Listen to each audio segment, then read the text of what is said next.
Ir jābūt interesē par to, ko tu dari, jābūt draivam, jābūt jaudai. Un, man liekas, to jau arī jūt žūrija no tiem atlasītajiem darbiem. Pārējais ir veiksmes jautājums, jo parasti finālistu loks ir ļoti, ļoti līdzvērtīgs un spēcīgs. Un cik man arī zināms, tad arī parasti tie rezultāti ir ļoti kaut kur tuvu viens otram. Un tāpat tas iedod kaut kādu publicitāti, pievērš uzmanību.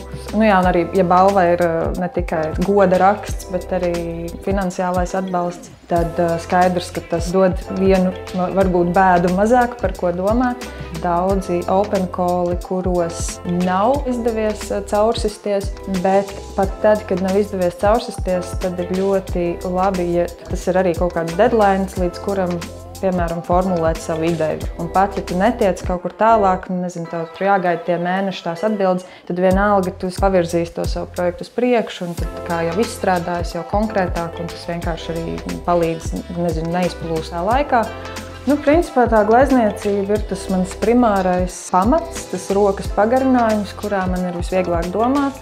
Šobrīd ir fokus atrast kaifu kaut kādos mazākos formātos un detaļās un strādāt ar mazākām notiņām, jo man īstenībā patīk vairāk tādi kaut kādi telpiskāki, instalatīvāki, tāda veida kaut kāds tas domāšanas process, un tagad man ir jāieiet tunelī, un glezniecība un teksts, tā kā tie ir tādi divi vaļi, uz kā turās, tā kā tā mana praksa.